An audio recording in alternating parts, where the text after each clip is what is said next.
श्री राम जय राम श्री राम जय जय राम। तापस नृप निज सखहि निहारी, हर्ष मिलेउ उठि भयउ सुखारी। मित्र ही कही सब कथा सुनाई, जातु धान बोला सुख पाई। अब साधे रिपु सुनहु नरेसा, जो तुम कीन्ह मोर उपदेसा। परिहरि सोच रहाऊं तुम सोई, बिन औषध व्याधि विधि खोई। कुल समेत रिपु मूल बहाई, चौथे दिवस मिलब मैं आई। तापस नृपहि बहुत परितोषी, चला महाकपटी अति रोषी। भानु प्रताप ही बाजी समेता, पहुँचाए सिछन माझ निकेता। नृपहि नारी पहि शयन कराई, हय ग्रह बांधे सी बाजी बनाई। राजा के उपरोहित ही, हरि लै गयउ बहोरी। लै राखे सी गिरि खोह महू, माया करी मति भो। तपस्वी राजा अपने मित्र को देख प्रसन्न हो उठकर मिला और सुखी हुआ। उसने मित्र को सब कथा कह सुनाई। तब राक्षस आनंदित होकर बोला, हे राजन सुनो, जब तुमने मेरे कहने के अनुसार इतना काम कर लिया, तो अब मैंने शत्रु को काबू में ही कर लिया समझो। तुम अब चिंता त्याग के सो रहो। विधाता ने बिना ही दवा के रोग दूर कर दिया। कुल सहित शत्रु को जड़ मूल से उखाड़ बहाकर आज से चौथे दिन मैं तुमसे आ मिलूंगा। इस प्रकार तपस्वी राजा को खूब दिलासा देकर वह महामायावी और अत्यंत क्रोधी राक्षस चला। उसने प्रताप भानु राजा को घोड़े सहित क्षण भर में घर पहुंचा दिया। राजा को रानी के पास सुलाकर घोड़े को अच्छी तरह से घुड़साल में बांध दिया। फिर वह राजा के पुरोहित को उठा ले गया और माया से उसकी बुद्धि को भ्रम में डालकर उसे उसने पहाड़ की खोह में ला रखा। आपु बिरची उपरोहित रूपा, परे उजाई तेहि सेज अनुपा। जागे नृप अन भय बिहाना, देखे भवन अति अचरज माना। मुनि महिमा मन महु अनुमानी, उठे उगवहि जहि जान न रानी।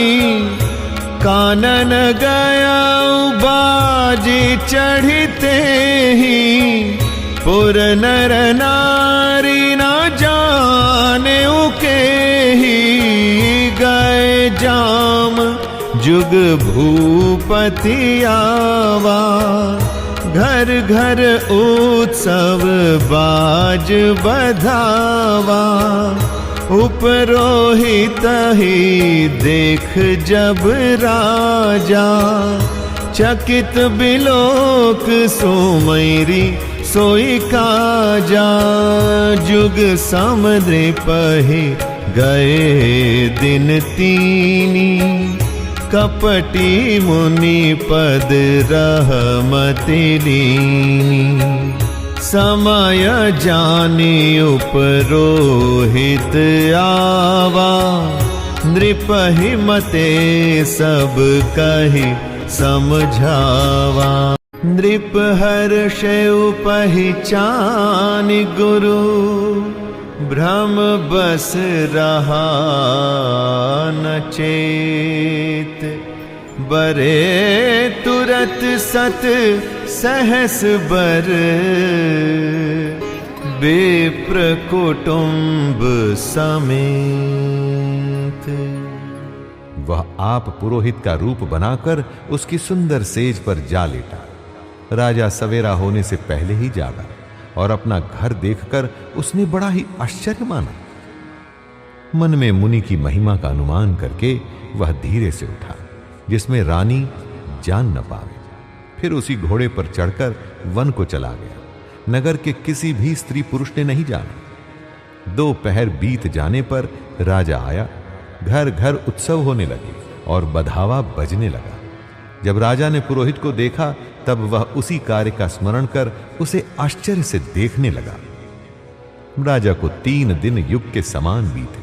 उसकी बुद्धि कपटी मुनि के चरणों में लगी रही। निश्चित समय जानकर पुरोहित बना हुआ राक्षस आया और राजा के साथ की हुई गुप्त सलाह के अनुसार उसने अपने सब विचार उसे समझाकर कह दिए। संकेत के अनुसार गुरु को उस रूप में पहचान कर राजा प्रसन्न हुआ। भ्रमवश उसे चेत न रहा कि यह तापस मुनि है या काल केतु राक्षस। उसने तुरंत 1 लाख उत्तम ब्राह्मणों को कुटुंब सहित निमंत्रण दे दिया। उपरोहित जेवनार बनाई, क्षरस चारि विधि जसि श्रुति गाई। मायामय तेहि कीन्ही रसोई, बिजन बहुगनि सकई न कोई। विविध मृगन कर आमिष रांधा, तेहि महु विप्र मासु खल साधा। भोजन कहूँ सब विप्र बुलाए, पद पखारी सादर बैठाए। परुसन जब ही लाग महिपाला, भय आकाशवाणी तेहि काला।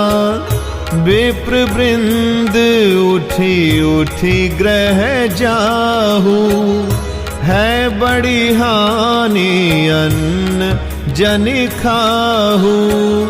भयउ रसोई भूसुर मासु, सब द्विज उठे मानि विश्वासु। भूप विकल मति मोह भुलानी, भावी बस न आव मुख बानी। बोले विप्र सकोप तब, नहीं कछु कीन्ह विचार। जाय निशाचर हो नृप, मूढ़ सहित परिवार। पुरोहित ने 6 रस और 4 प्रकार के भोजन, जैसा कि वेदों में वर्णन है, बनाए। उसने मायामयी रसोई तैयार की और इतने व्यंजन बनाए जिन्हें कोई गिन नहीं सकता। अनेक प्रकार के पशुओं का मांस पकाया। सब ब्राह्मणों को भोजन के लिए बुलाया और चरण धोकर आदर सहित बैठाया। ज्यों ही राजा परोसने लगा, उसी काल केतु कृत आकाशवाणी हुई। हे ब्राह्मणों, उठ उठकर अपने घर जाओ। यह अन्न मत खाओ, इसके खाने में बड़ी हानि है।